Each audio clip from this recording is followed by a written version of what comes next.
Section 2. You hear a talk by a counsellor from the University of New South Wales who will introduce some useful facilities and services on the campus. First, you have some time to look at questions 11 to 15.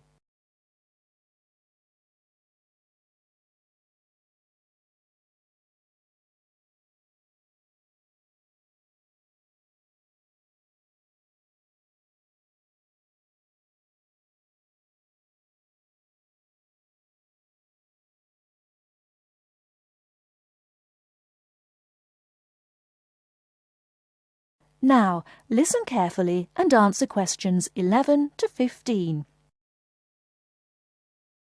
Hello everyone, and welcome to the University of New South Wales. The first thing I'd like to do at today's orientation session is get you all oriented. That means tell you the location of some useful facilities and services. So, first of all, take out the maps we gave you all as you came in the door. The map is the big yellow sheet of paper. As you can see on the map, north is at the top, south at the bottom, etc. Which way is north? Well, look through that window on my left, your right. See the rising sun? That would have to be east. So north must be directly behind me. Now, we're at the campus main gate. The recreational facilities are on my right hand, and its opposite is the student centre. No questions? Good. Pretty easy, right? Okay, did everyone eat breakfast at the student food service this morning? Was the food good? Yes, I am joking. I've eaten there too. So, after a meal like that, you must be eager to go to a doctor, right? Well, I have good news for you. The Student Health Centre is located about half a kilometre straight north of here. Look on your maps. You see the street on the east side of this building? Ned Kelly Avenue? Just follow that about 500 metres and the health centre will be on your left at the 3rd cross street. Now, I know you all just got here, so you must be wondering how to tell your folks you've arrived safely, how much you miss the dog, and how you already need more money. If you don't have an iPhone, you probably are wondering where to find a computer. Well, I have good news. If you go straight out of its door and walk down the garden street, you'll see the internet unit on your left side, just next to the gym. The hours are posted on the door and the computers are free, but you must bring your student ID card with you. Like I tell everyone, if you need help with anything, you can probably find right here in the student centre. Do you see the 4 buildings there between the student centre and the library? Those are the dormitories. The men's dorms are the 2 on the south, the women's the 2 on the north. Okay, I'm sorry to have to tell you, but the university has been doing a lot of repairs and remodelling and it's not all done yet. So there may be some small problems with your dorm rooms. Maybe the window doesn't open. Maybe an air conditioner is missing or does not work. If there are any problems, you can go to the complaint office, which is right beside the teaching building between the Parker Street and the Crammer Street. Just tell them your problem and they should have it fixed by the time you graduate in 4 years. I'm joking, but please be patient. There are a lot of little things they need to take care of. Tired of the school food? No?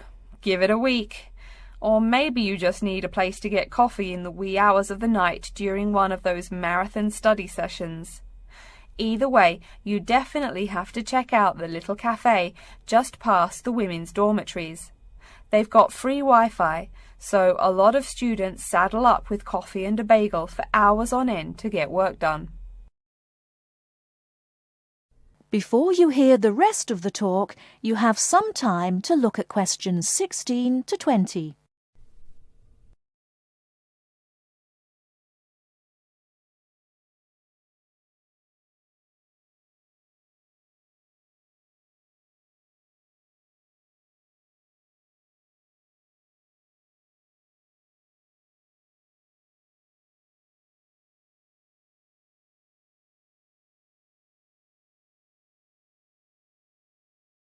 Now listen and answer questions 16 to 20.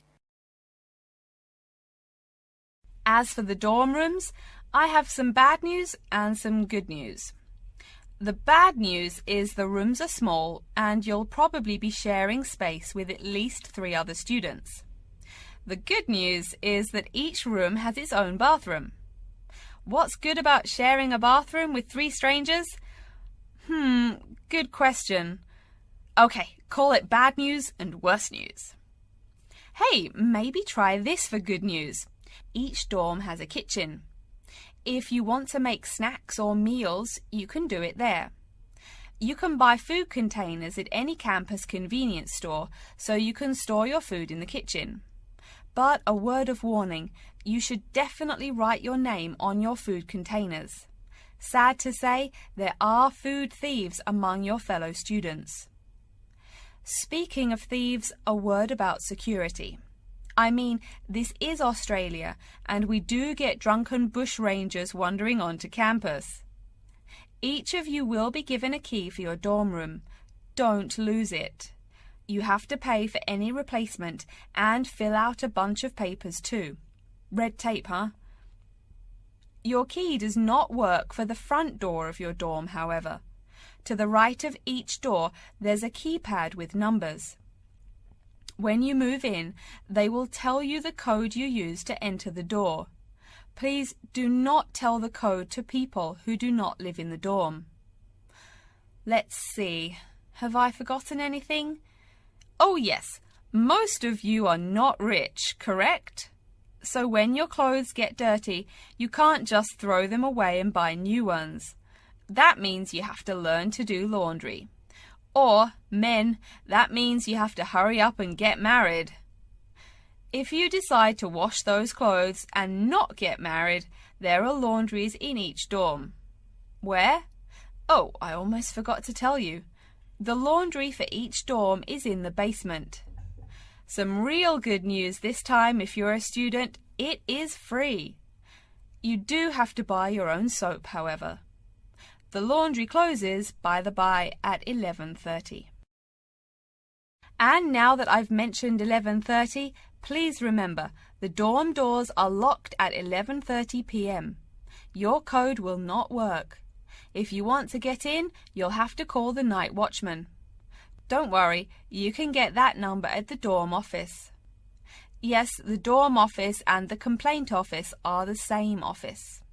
All right then, before we continue, are there any questions?